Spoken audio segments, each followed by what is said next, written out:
공시생들의 궁금증을 모두 타파해드립니다. 예비 공무원들을 위한 꿀팁 토크쇼 전시적 공무원 시점. 안녕하세요. 오늘도 김기현입니다. 반갑습니다. 그리고 제 옆에는 지난번과 마찬가지로 인사혁신처 공개채용일과 김두한 사무관님 자리하셨습니다. 안녕하세요. 아니 이게 약간 공무원들은 직책이 좀 헷갈려요. 그렇죠. 좀 전에 듣고 지난번에 들었는데도 좀 헷갈리더라고요. 네. 우리가 지난번에 녹화하고 거의 한 달 만에 보는데 너무 반가워요. 네. 잘 지내셨나요? 네. 그동안 네. 저희 영상 올라온 것도 보고, 네. 그 김기현 씨 나오는 그 유튜브 방송도 보고, 네. 재밌게 지냈습니다. 오늘은 어떤 일 하고 오셨어요? 너무 대본만 보지 마세요. 대본에 있는 얘기가 아니니까. 이제 내년도 시험을 또 하려면은 그에 따른 돈이 필요한데요. 이제 네. 오늘 아침에는 그런 예산 관련 작업을 하고 왔습니다. 지난번에도 그 일 하고 오셨잖아요. 네, 거의 저희 이번 4월, 5월 시즌에 하는 일이 거의 그런 일이에요. 네. 알겠습니다. 지난 방송에서 저희가 영어 시험에 관한 이야기를 했어요. 사전 등록을 해야 되는지, 어떻게 해야 되는지, 심지어 뭐 시험 당일날 그 영어 시험을 또 따로 보시는 분도 있고, 그렇죠. 굉장히 궁금한 게 많다고 저한테 물어보시는데 직접 물어보도록 하겠습니다. 영어 사전 등록 네, 다시 한번 설명 좀 해주시죠. 영어 시험을 네. 당일날 가서 보는 그 시험들도 있고, 아니면 사전에 영어 성적을 요구하는 시험들이 있어요. 그러니까요. 그래서 5급 공채랑 외교관 후보자 그리고 7급 공채 이렇게 세 가지 시험은 영어를 당일날 안 보고 사전에 일정 점수, 기준 점수, 해당되는 점수를 제출하도록 하고요. 그 9급 공채 같은 경우는 시험장에 가서 직접 영어 시험을 보게 되어 있습니다. 네. 네. 그리고 또 영어 성적 외에 제출해야 되는 성적이 또 있다고 들었는데 어떤 게 있나요? 영어 성적 외에는 이제 한국사 성적이랑 그 시험에 따라서 외국어 성적 요구를 하는 경우가 있는데요. 네. 뭐 어떤 차이가 있죠? 한국사 성적 같은 경우는 이제 5급 공채랑 외교관 후보자에서 그 한국사 시험을 대체하는 그 성격으로 한국사 능력검정 시험 성적을 취득해서 오도록 하고요. 그 외교관 후보자 선발 시험은 이제 외교관을 뽑는 시험이다 보니까 그 자기 전공하는 외국어를 잘 해야 되잖아요. 그렇죠. 그래서 그걸 검증하기 위해서 그 자기 분야에 해당하는 뭐 중국어, 프랑스어, 뭐 러시아어, 스페인어 이런 기타 등등의 시험을 봐서 성적을 취득해서 원서 접수를 하도록 하고 있습니다.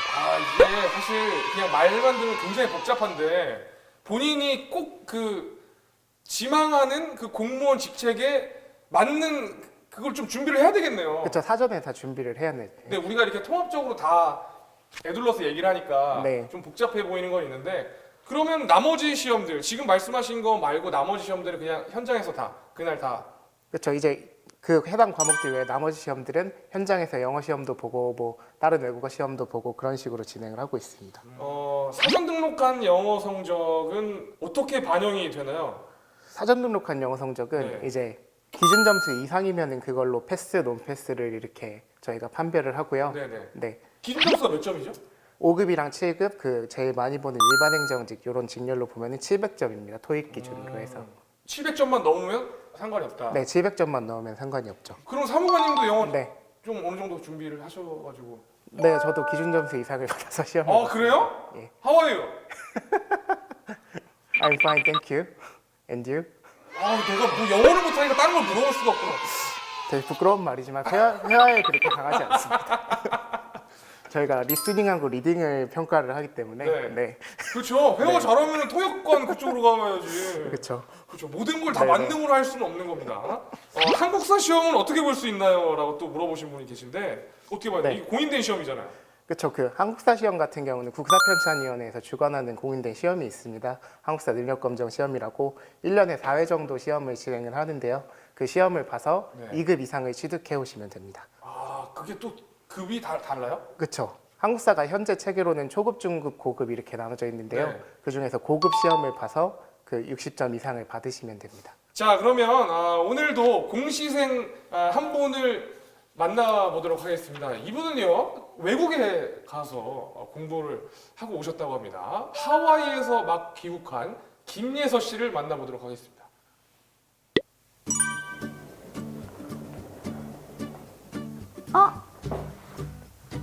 먼저 와 계셨네요. 안녕하세요. 방금 하와이에서 토익 시험을 마치고 온 김예서입니다. 거의 만점 받았어요. 잠깐만요. 네. 잘난 척으로 그래가지고 이렇게. 영어 점수가 높으면은 합격에 유리한가요? 이게 굉장히 중요한 질문. 영어 점수가 높다고 해서 합격에 유리하지 않습니다. 그 기준 점수 이상이면 다 똑같이 취급을 받기 때문에요. 뭐 만점을 받으셨다고 해도 네. 다른 수험생들에 비해서 뭐 유리하다 불리하다 이런 거는 전혀 없습니다. 그 만점 받으면 좀 좋은 게 그래서 약간 억울하고 그럴 수도 있겠는데요? 뭐 본인이 영어를 잘하면 좋은 거죠 뭐. 그래요? 네. 한국사 능력 검정 시험은 아까 말씀하신 네, 대로 네, 네. 2급 2급 이상이고 네. 토익은 700점 이상이라고 하십니다. 네, 네. 근데 이 영어 성적은 사전에 등록해야 유효하다는 얘기가 있어요. 영어 성적 종류 따라서 탭스나 뭐 네. 토익이나 토플 같은 경우는 그 시행사에서 인정하는 유효 기간이 딱 2년이에요. 그렇죠, 맞아요. 네. 이게 컴퓨터로 뛸 수 있는 게 네, 2년입니다. 네. 그래서 그 기간 내에 쓰시면은 뭐 그걸로 그 성적으로 쓰시면 되는데 네. 이제 2년이 지나면은 시행사에서 저희가 그 전산상으로 조회가 안 되니까 맞아요. 그 성적을 인정을 해드리고 싶어도 인정을 못 해드리잖아요. 네. 그거를 이제 저희 사이버국가고센터 와서 사전 등록을 그 성적을 유효기간 만료 전에 해놓으시면 요거를 1년 추가를 해드려요 인정기간에. 그 시행사 성적한 걸 그 2년 안에 조회를 해와서 조금 복잡한가요? 아니요.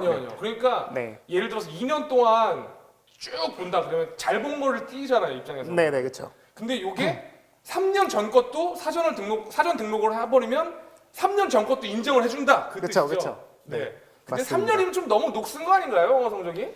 어느 정도 이제 패스 논패스제로 하는 거고 수험생들의 수험 부담을 조금 줄여주기 위한 차원에서 시행사 영어 성적보다 더 연장해서 인정을 해주고 있습니다. 아니 수험생들의 부담을 줄여주려면은 뭐 한 토익 한 200점으로 하지 뭐 200점 이상은.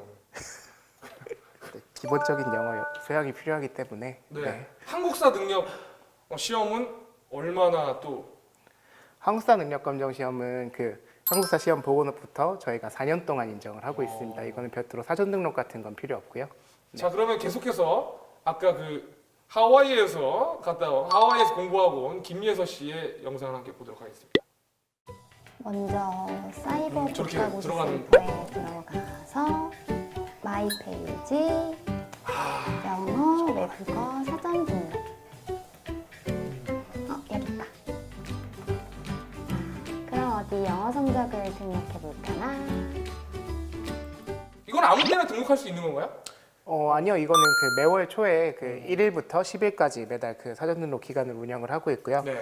다만 이제 시행사별로 저희랑 이제 전산적으로 연동이 된데 토익, 탭스, 스널트 그리고 JPT 같은 경우는 그 자동적으로 언제나 상시 등록이 되도록 연계를 해놨기 때문에 그 기간에 구애받지 않으시고 들어와서 등록을 해주시면 됩니다. 한국사 능력 시험도 같은 방식으로 등록을 하면 되나요? 그 한국사 능력 검정 시험 같은 네. 경우는 그 국사편찬위원회로부터 4년 동안 계속 조회가 되기 때문에 네. 따로 사전 등록을 하실 필요는 없습니다. 아 그냥 자기가 점수만 적어내면 돼요? 점수만 그 원서 접수할 때나 아니면은 추가 등록 기간이 나중에 있게 되는데 그때만 접수를 해주시면 돼요. 점수 살짝 한 10점 정도 올렸으면 티 안 나네. 진위하고 조회를 다 하기 때문에 다 다 일일이? 됩니다. 네. 아 일일이 다 해요? 다? 네. 실수해요 저기 이거 뭐 예를 들어서 뭐 730점인데 8 이렇게 해가지고 아 이거 잘못해가지고 780 이렇게 했는데요? 그래서 본인한테 만약에 잘못 기재를 한 사람 같은 경우는 다 소명 공고를 하고요. 네. 그래서 소명하지 못한 분들은 이제 요건이 안 되면은 원서 접수가 안 되는 거예요. 아 또 그런 제도가 있구나. 뭐 사전 촬영 다 해놨네. 역시 나라 시험이야. 자 계속해서 볼까요?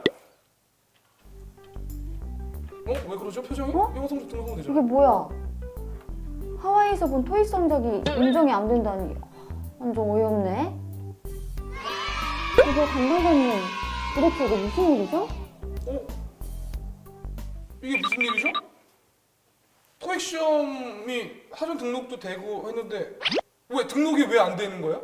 그 토익 시험 같은 경우 우리나라에서 시행하는 토익 시험도 있지만 네. 예를 들어서 뭐 중국이나 뭐 일본이나 아니면 뭐 미국이나 아니면 저기 필리핀이나 호주나 이런 데서 하는 토익 시험들도 있거든요. 네네. 근데 그 각 나라마다 그 토익 시험을 출제하는 방식이나 난이도가 되게 달라요. 네. 뭐 특정 국가를 찝을 수는 없지만 뭐 기출 문제를 재활용한다든지 아. 뭐 나왔던 문제를 또 낸다든지 하는 국가들이 있기 때문에 일정 국가들을 어학 시험별로 그 지정을 해서 인정을 하고 있습니다. 그래서 토플 같은 경우는 항상 재출제해서 쓰기 때문에 전 세계에서 어디 더 봐도 토플 같은 경우는 인정을 해드리고요.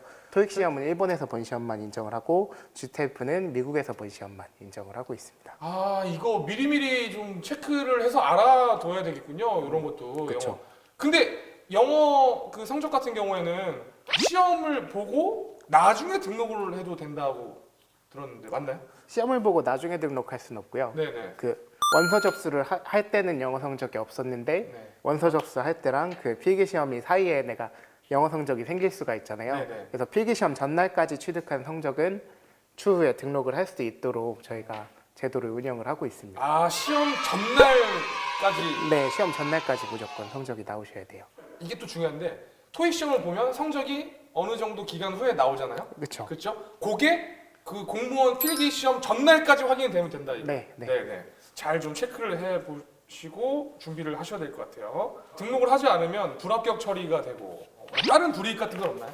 필기 시험 전날까지 내가 열심히 했는데 영어 점수가 뭐 698점이 나올 수도 있잖아요. 아 그렇죠, 그렇죠.